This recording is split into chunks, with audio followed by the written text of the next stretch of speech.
国的财经界曾经有2个非常著名的帖子，一个帖子是别让郭台铭跑了，第2个是别让李嘉诚跑了。郭台铭是台湾人，李嘉诚是香港人，他们本来对中国就是外人，跑掉了不足为奇。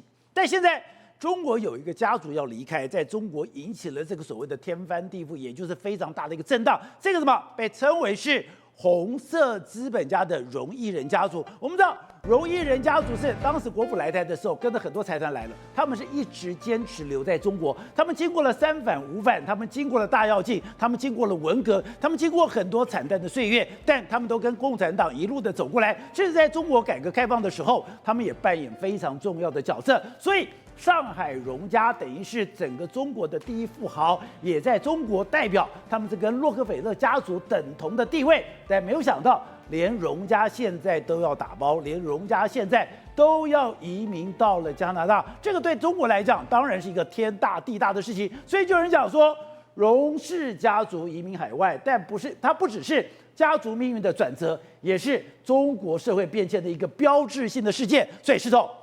不过这个荣家，对荣家有这么重要吗？荣毅仁家族离开了以后，竟然对中国来讲天大地大。宝姐，荣家要移民到加拿大，这对中国来说的话，根本无法承受。可是你知道，中国媒体是怎样？中国媒体是没有骂荣家，他们反而是检讨说我们社会出了什么问题。所以你看，其实荣家在中国人是没有人敢骂他们的，没人敢骂。为什么敢？没有人敢骂。宝姐，荣毅仁是什么人？他在国府来台的时候，他是坚守在中国大陆，他要跟共产党一起然后他要说捐出我们的家，他们当时有是棉纱大王，是这个面粉大王，你要捐给国家，我就捐给国家捐了。然后当时3反5反的时候，他们也被斗争连这个文革的时候，他们是资本家，当然被斗争。荣毅仁本身他都被打了，手指都被打了，是周恩来把他救出来的。对，他还是在跟中国共产党一起一直到改革开放的时候。邓小平把他请出来担任这个中国改革开放最重要的火车头中信公司，让他去投资他一路来是伴随着中国共产党从49年一直到现在为止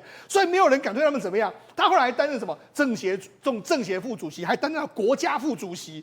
那在中国是非常重要的，连这个毛泽东都说他是红色爱国资本家，所以他不是红色资本家，他是红色爱国资本家。对，所以他的地位，你知道他在中国地位是完全不一样。就是他们现在家族要走了，那为什么今天家族要走了？这为什么会有这件事情呢？主要原因就是有一个搬家公司他在那边他就是说抛一个这个影片，就说你看我们的搬家公司准备要把它搬到加拿大去，而且我们这个远洋运输的搬家公司，没错，他就搬了很多东西，然后就把这个照片全部都抛出来。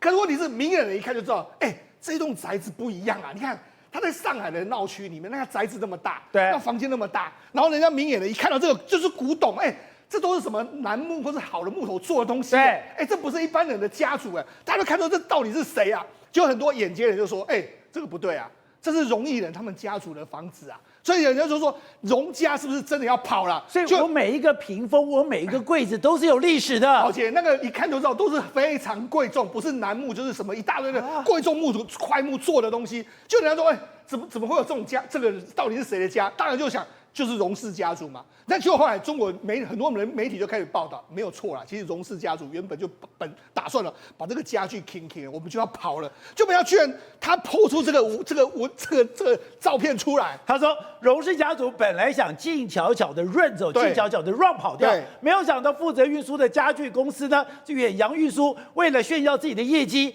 结果被大家看出来了。对，你看，这就是荣家的这个在上海这么漂亮。对，它上海楼底非常多楼底在他们有一栋还已经变成现在上海的这个 Prada 的总部。因为他们的房子很多都已经上缴，他们还有留下非常多这个豪宅。你说这个是荣家的房子，是荣家在上海的这个洋房很多豪宅，只是说有很多栋已经就捐给国家，他们还有非常多，所以荣家真的是，宝杰你知道吗？荣毅仁家族就是荣家，因为我们荣家现在事实上在香港也有，在台湾也有。那荣氏家族，宝杰你知道吗？人家预估他们家族的总资产，你知道多少吗？多少？3000亿美金。他可以说是中国最多钱的一个3000亿美金。人家就说他是中国版的罗斯柴尔德家族。那结果他现在要撤出他的中国大本营，你就知道说这个对中国来讲。他们没办法去指责他，为什么？因为现在大家都知道为什么他们让习近平最近在20届的中央纪委的这个第4次从全党的这个发表会，他重要讲话说什么呢？他说：任何犹豫动摇，这个松懈手软或半途而废，都将要犯到颠覆性的错误。要保持高姿压姿态，一步不停歇，半步不退让。他说继续反贪腐的斗争，一步不停歇，对，半步不退让。而且他把它升高局势。那你看到这个荣家，他说，这个我说这时候不跑啊，更待何时？所以他才会原本要静悄悄地跑。那中国，我觉得中国也不敢挡他。以荣家这么样的地位，我不可能宣扬这件事情，但是我也不能阻止你走。那你要走，你就悄悄走。就没想到这个搬家公司啊，你哪壶不开提哪壶，你把它踢爆了之后，现在中国网友大家都在讨论这件事情。所以刚才讲，这已经不是我们讲的，这是网易新闻里面直接讲，2025年中国第一件大事是什么？荣氏全家移民加拿大。对，这不是我们讲，这是网易新闻都贴出来，他们贴出来说。没有人敢挡这个新闻。那你看，他是说什么啊？红顶商人的困境的这个体现啊，然后还有家族发展的策略，然后社会的信号是一个著名的家族的这个出走，然后还有对当前政策的反思。他还讲这个，网易的文章讲到这个，不是你讲他怪是说。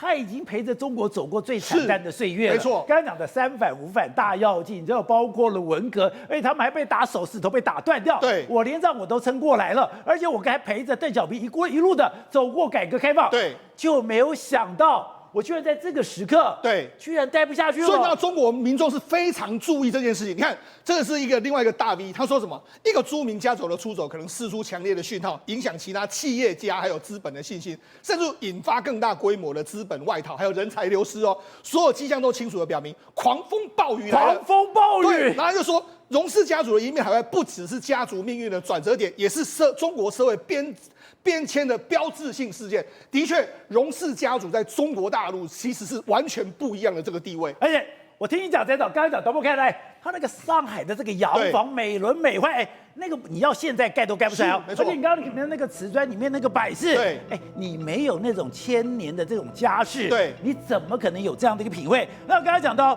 他的当时，这个是他跟邓小平的拍照，对，没错。还有导播我看这个，我觉得最妙的。当时中共不是有个开国典礼吗？对，开国典礼里面不是坐了一台车吗？这个就是林彪吗？对，他坐的谁的车？他的 Buick。对，他的 Buick 就是荣家的。对，那荣家是真的是完全是这个完全不一样的规格。为什么这样讲？那改革这个所谓中国真是占领大陆的时候，事实上当时他们并没有离开，他们就说好，我们为什么他不敢离开？宝杰知道吗？因为当时他被国民党调查，荣毅人被国民党为什么要调查他？因为他就说，你们这个面粉有掺假，我们这个东北战争会败，就是因为你们这个面粉掺假。原本要把荣毅人抓起来，要把他枪毙掉，后来是因为这个中共占领了上海，所以他就没有事。没有事之后，他就说，那我要积极配合嘛。所以中国所有的政策，你要我上缴我家里面的什么棉花厂啦，这个所谓纺织厂，我全部都给你，所以等于是上缴给中央。那之后他们还办什么公私合营嘛？就是没错，我放弃你让公有化，我这样没有。所以他一开始是配合这样，所以红色资本家嘛。那后来这个所谓的，因为什么这个毛泽东会说他是爱国红色资本家？因为中国所有大事件都跟他有关。刚才宝杰讲开国典礼上面，他们这台车，这是中国唯一一次他们在开国典礼上的阅兵大典的车是用美国车，这是别克。但因为什么？这个车是哪里来？是荣毅人借给他的。就是说，我们家的这个车子，因为你要开国典礼，总是要非常好的车子嘛。中国当时找不到，就只有他有这个车，然后借给他，不是借给一台，是借给整个车队，整个车队都给你们用。好，那除了这个之外，还有韩战。韩战的时候，你看中国当时根本没有几架飞机，荣毅人就说，既然要打韩战，抗美援朝，他捐了12架战斗机。然后捐12架战斗机，然后又说什么大量的物资，你要什么面粉啊什么，我都全部捐给你。所以他当时是这样子捐给，所以为什么他会是红色爱国资本家，就是这个样子啊？你国家有难，你就在这里面啊，所以没有问题。毛泽东是非常，那毛泽东每一次去上海，他都一定会去一个地方，就是去荣家，他一定会去，所以他跟毛泽东的关系是你看，这就是毛泽东跟他们的关系，是相当密切的。而且刚才讲的改革开放里面，邓小平要的也是安民心，他的这个第一个安定时，就是叫荣毅人出来主持大局。主持大局？他居然当时成立了一家公司，就现在非常有名的中国国际信托投资公司。对，那我刚才不是讲吗？他后来3反5反他都被斗争，然后改那个所谓的这个文革，他还被打手，但是问题是。现在这个文革过去了，邓小平还是说，我们还是请你赚，他还是愿意帮中国一把，所以他当时就成立一个叫中国信托投资公司，就是中信集团。好，那当时就说用荣毅仁你来担任所谓的总裁，让你来管。所以当时保监上，荣毅仁当时是什么？所有中国改革开放民间企业最重要的推手就是他，所以他开始做中国的什么航运业、什么业、一大堆都是他开始创的。所以也是从他开始，中国改革开放的企业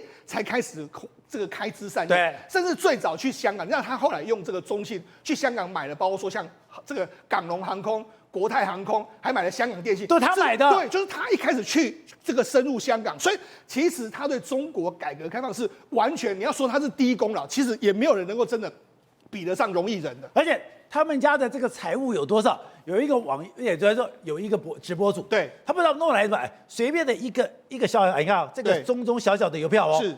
这个都是荣家少奶奶留出来的。为什么大家就说其实荣家要跑经有迹象可循？那这是去年那个抖音的网红叫听权鉴宝，那个直播间，他就是说在评这个所谓产品的这个鉴宝，你拿给我鉴宝，就有人说，哎，那我拿给你一个东西，他拿出一张这个，保监他拿出一张这是什么？这是邮票，一张邮票。那你知道这个邮票是什么呢？就人家鉴表说，哎，你这个邮票，所以你说。右边的那只手，对，是荣家少奶奶的手。他说这个是什么东西？他完全吓了一跳。他说这是什么？这是中国的第一张邮票。你怎么会有中国的第一张邮票？那很多东西一大堆宝物拿出来，大家完全傻眼。这是什么东西？中国的银元，中国第一个银元，然后中国的什么地契，怎么？我从来没有看过这种东西。那鉴宝就是每一次都是大清的邮局的这个银票，什么大这种猛物。当时的直播间大家都说，这完全颠覆了我们的想象，到底是谁啊？当时就有人说这是荣少奶奶，她拿出来准备要卖，把家里面的东西卖一卖，所以显见当时就可能已经有要这个润的这个状况。所以刚才讲在中国财经界最大的是荣家，在整个所以说做官场上或者学术界是钱家，是这两个都是顶天大柱。当然了，好，我们讲荣家其实有两重要两个支脉，一个是荣耀，一个是荣家，这个是荣中镜，荣中镜就是我们知道现在的上海商银他们那一脉，台湾的上海商银就是这一脉。那个荣毅仁的话，他们就是这一脉，这一脉的话荣毅仁，然后传到他儿子荣智健，就是这样，他们这一脉现在。这个在中国的这一脉，那这一脉是已经跑到香港跟台湾来。那就台湾的上海商银，台湾的上海商银就是荣家的。台湾的上海商银是多有钱，你知道吗？还有在香港，还有这个上海商银，他们整个家族相当庞大。那为什么他们家族那么有钱呢？因为当初荣毅仁呢，他开始创立那些公司的时候，他很多股份都是他自己会有。所以呢，他们的海运公司啦，什么化学公司啊、石油公司一大堆，他们都有啊。所以为什么人家就说他们至少身价？虽然说中信最后3000亿美金，最后中信呢是说，因为建设到2009年的时候就说好了，那中央要收回去，那就收回去给中央吧，他就收回去。但是问题是，他有很多周边事业，非常非常庞大，所以人家说3000亿美金的家族，3000亿美金的家族现在要离开中国，你觉得这个中国影响大不大？当然影响很大，所以才说，但是中国又没有人敢骂他们。因为你要说没人敢挡吗？你要说建设，你要说建国，你要说跟中国赔过那么多岁月，都是荣家都走过这些岁月，但是为什么他在这个时间点要离开中国？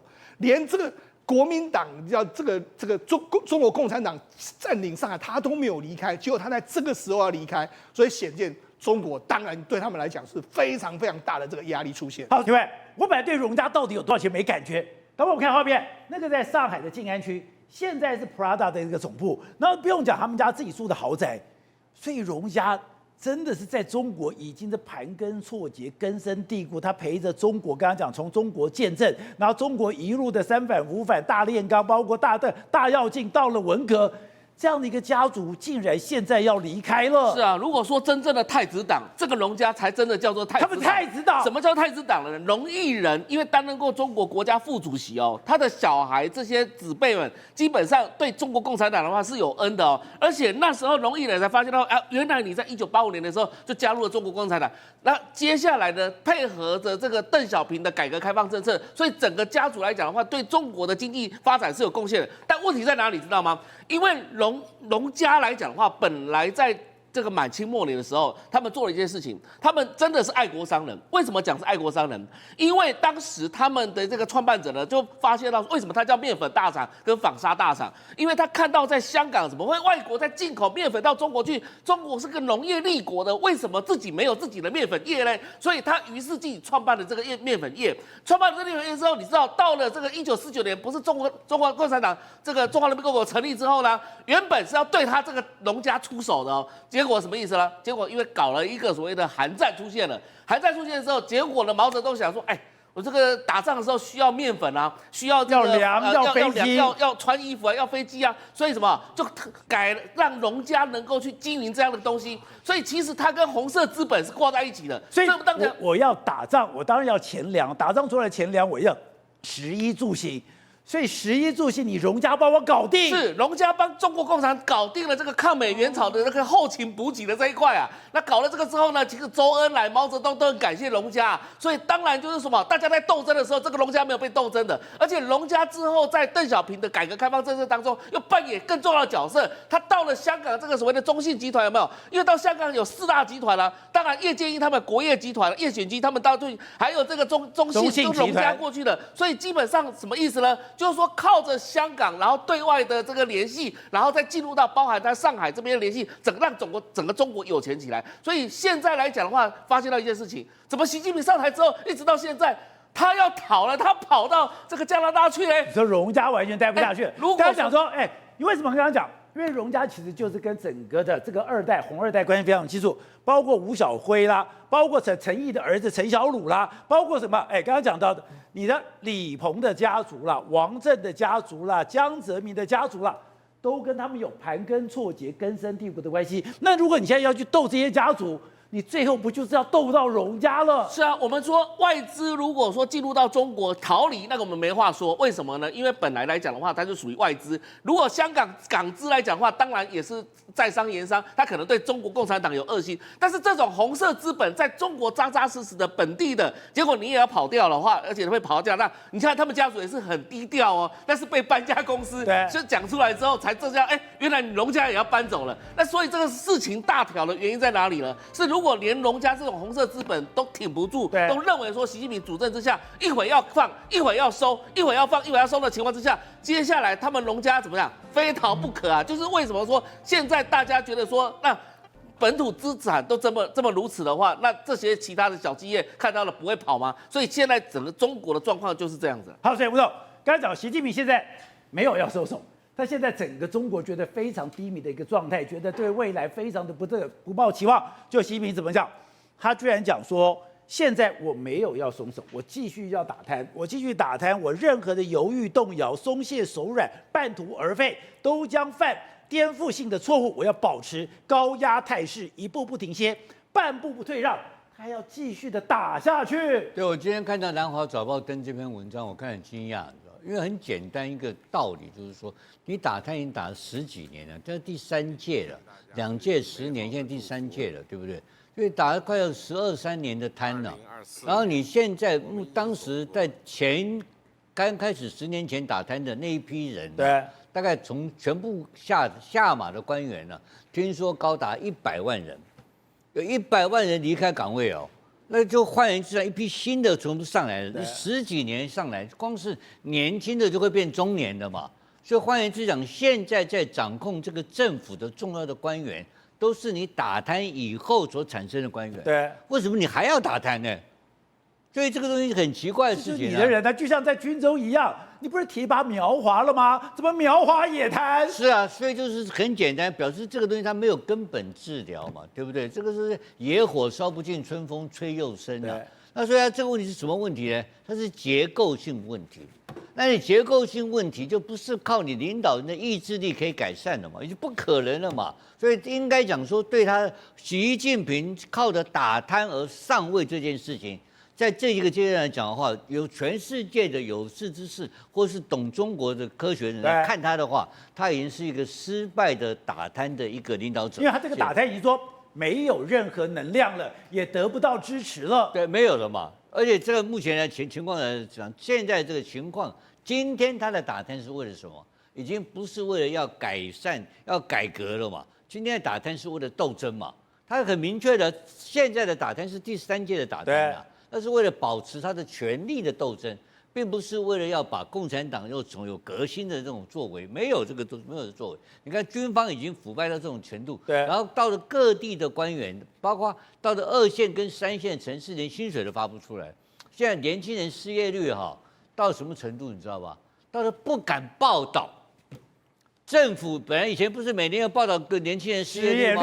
现在都是千万人了。这不敢，年轻人失业率为什么重要？太重要了，因为那是社会动乱的因子。他现在年轻人失业率连谈都不敢谈，因为现在第二个快过年了，再来就是说他的四中全会还没有开，四中全会开下去的话，你的人事到底要不要动？但我听说了张又侠现在已经把中央警卫局的局长了就是他的所谓的这个中南海的御林军的局长都已经换掉了。变张又侠的人，变张又侠的人了。我听说了，那就因为很多东西，因为讲我们要讲说公共情报、开源情报，要用很多推论上面去找。那到底现在军方跟他是属于什么关系？当然，荣毅人这个事情是一个指标，是一个非常大的指标。真的很严重吗？我这样讲了，你认为是打包工人发现这个消息跑出来的吗？当然不是。对嘛，有人放嘛。是谁放的嘛？当然共产党自己放的嘛。那放的人有两面说法嘛，对不对？一个是要修理荣毅人嘛，对不对？另外一个就是借着荣毅人的出手来修理中央嘛，对不对？你怎么能让他怎么敢这样子大的？表示人早就走掉了嘛。基本上是你搬出了，在搬家搬给党意营造啊！而且我们现代化的社会、现代化的金融要转移资产的话是要靠什么？我跟你讲，手机就把你转移掉了，咔几个密码就到瑞士了嘛。然后你需要搬家，对，我就拍垮娘嘛，那给你难看而已，他差这个吗？不差嘛，就是给你共产党难看嘛。你怎么玩？所以你说这是荣家的回马枪？当然是啊，不是荣家这一批人，你鬼挂郎，他们一整批红二代人，就是这些在富二代、有钱的二代人，就跟你干嘛？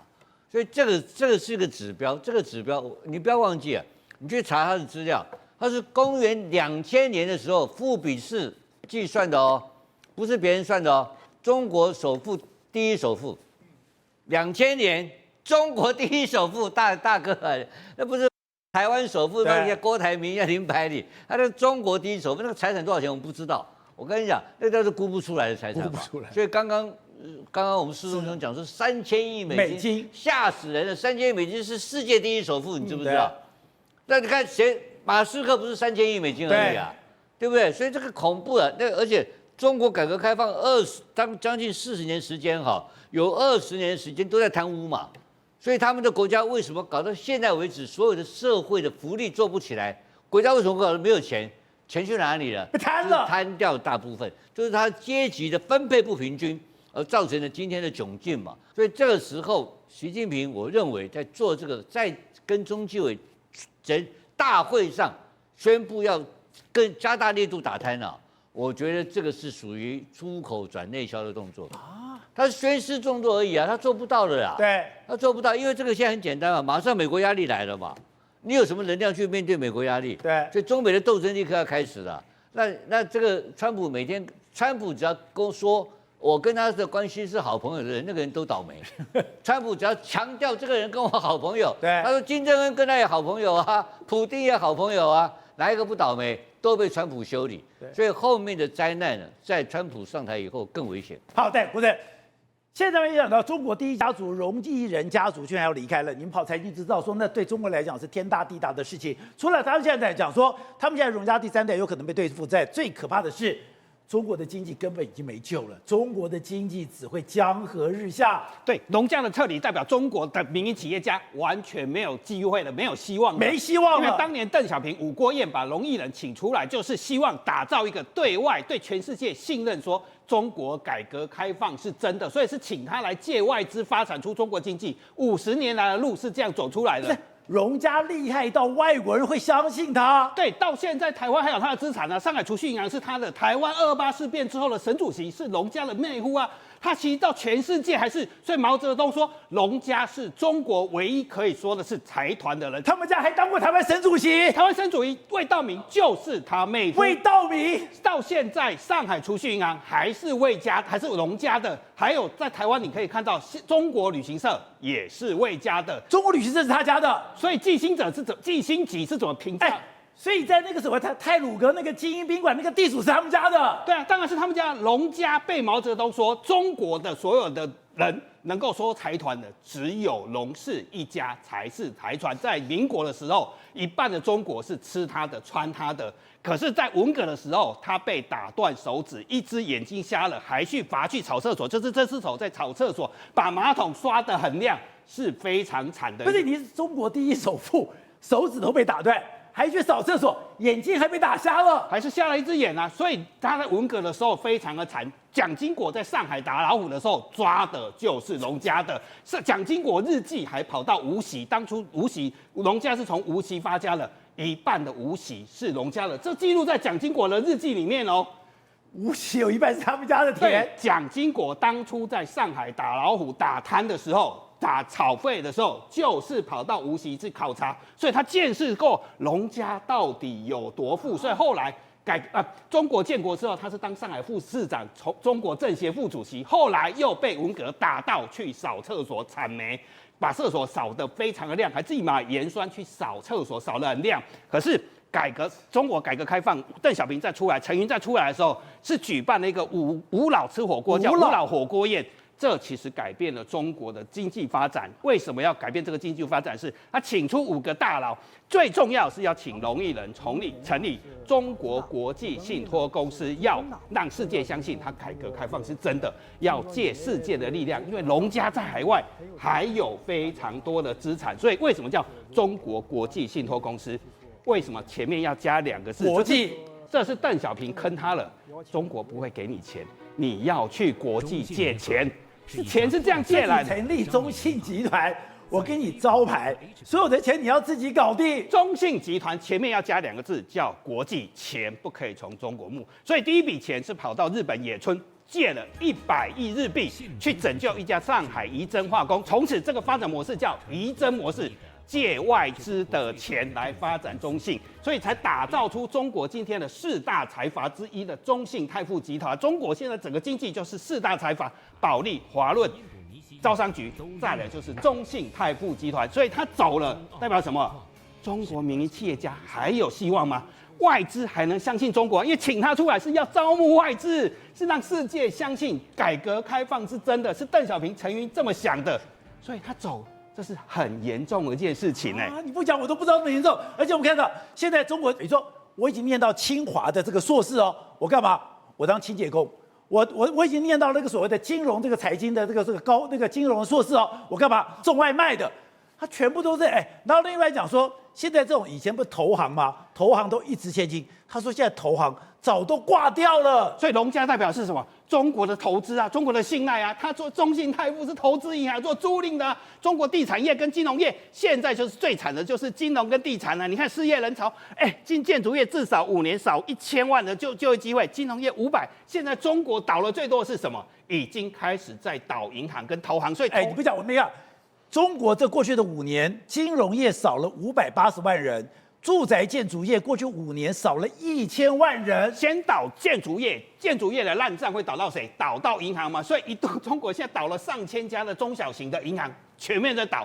中国的大银行就中信泰富，它是中国大银行，所以为什么它也做不下去？它看到整个是崩溃，所以银行倒了非常惨。那银行倒的是什么？90后、95后这些，就像当年的龙毅人去扫厕所一样，37岁投行，看在里面干嘛？没有工作，没工作。以前投行的生活多风光啊！要有多有钱，多有钱。现在每天都假装在星巴克里面假装上班，现在有太多假上班的公司嘛。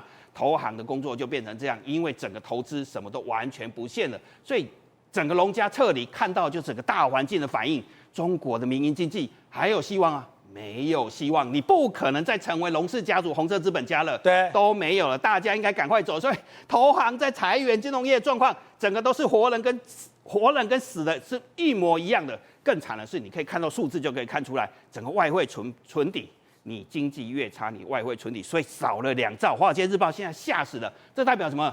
中国的外汇出口是在赔钱，它很难收到钱嘛，所以外汇他去年少了2兆台币，2兆台币，金额一直在往下降嘛，代表整个中国已经从地产烂到金融，烂到投资业，没有人在投资，民营国际都对它没有信心了。对，我们刚才讲说，现在中国这个经济崩溃，更可怕的是，你现在看到画面，大家喊着，搞不好可以放声音，高喊着放人、放人、放人，而且不是一些人，是有5万人。这个在哪里？这个居然在习近平的老家陕西。对，这在习近平的老家陕西啊，这是什么原因呢？这是因为一家职业学校呢，一个小孩子被霸凌，霸凌之后呢，后来有人说是跳楼，然后后来跳楼之后呢，他妈妈被请到学校去之后呢，所有的证据显示哦，因为他身上来讲的话，很多其他的淤青，他妈妈也没办法被看，就是说没办法看到这样的尸体哦，只让他去什么见到他的容面而已。那这时候呢，因为他的舅舅也去替他出面，所以后来舅舅被人家这个带走之后呢，会造成这么多的人上街头去声援他们家的原因，就是因为你为什么很多事情来讲的话都是掩盖的，不让人民知道。所以你看到5万多人上街头，就在陕西的蒲城这个地方呢。蒲城在哪里呢？蒲城的左边就是习近平的故乡富平县，所以也就是说，在习近平的老家来讲的话，出现那么多的这样的一个群聚事件。那这群聚事件来讲的话，连当地的警察、公安只能放这个所谓的我们看到催泪弹啊，或是瓦斯弹等等之类的来驱逐民众，甚至武警也还没办法进来。但是呢，大家会怀疑说，那这样的一个情况，为什么在整个中国大陆到处会发生这种群聚事件，或者是所谓的霸凌事件呢？其实说真的，有学者就分析哦，因为共产党就是要求什么，大家做斗争，所以其实这个暴力之气，其实在整个中国大陆渲染开来。你看这个小女生，她打得满身是血，她这次打得真的非常激烈。是因为你知道，在中国来讲的话，这种霸凌事件没办法处理情况之下，又加上整体的经济状况下滑，所以你看到在习近平的统治之下，现在整个中国到处各地都出现所谓抗议人潮，而且我们知道说，他们基本上希望的就是追求一个真相，追求一个公平而已哦。所以有很多事情也同时在发生，比如说之前也有去年有一个女孩子叫做李怡雪，她其实是江西人。那江西人呢，她基本上来讲的话，会控诉说所谓的公安警察呢对她进行毛手毛脚的，所以她因为这样子呢，所以就被神经病，你知道吗？所以就变成说被她抓到所谓的神经病院去，然后呢，接下来到现在为止呢，整个人是人间蒸发不见了，所以她现在也没有办法出面。那网络上她当然也希望能够大家声援他，当然是声援他没有错。问题是什么？这个公安警察呢，他基本上又把所谓的相关的事实全部掩盖起来，然后告诉大家说这是被医生诊断的所谓的神经病。这么清秀的一个小女孩，这么清秀的小女孩里面，她这个等于说被一个辅警，也就是被一个警察看上以后对她毛手毛脚，对她开始动手了以后，她不爽了以后，她当时讲说我就要去告你。警察说，你怎么可以猥亵我？就她去告官，这是2022年发生的事情。他居然就莫名其妙的被关到精神病院。他说他关到精神病院才知道，有很多跟他一样的人，没有任何的理由，不用任何的证据。他说，如果说今天我要把你关到监牢里面，我还要经过一些司法程序。如果我要把你关到精神病院，只要公安一句话就好了。对，所以人家讲说什么，只有中国共产党就可以告诉你说你到底是生什么病，你到底是生神经病还是生什么状况的病种。所以你看到现在这个李怡雪啊，基本上他已经消失在人间不见了。他现在消失了。之前传出了就是说他在网络上所写下的这些字眼，都是他在揭发，而且他那个多可怕，你知道吗？他被关在里面的时候，他因为有一个人了解他的状况，他说他被关了，被指控了10宗罪，他被关到一个私人也就是单人房里面，然后呢，他被做人体的实验，被人体实验什么？他被扎针，然后他被试药，被扎针了以后，还做了一个非常可怕的电休克疗法，也就是我电击你，我让你休克。他说这种就是处理精神病的一种做法，不但非法经济，甚至你所有的财务状况，我还帮你给清债。他从2022年被关了以后出来以后，就开始在举发了以后，在去年12月，竟然有10几个人冲到他的直播间，他就被抓走了。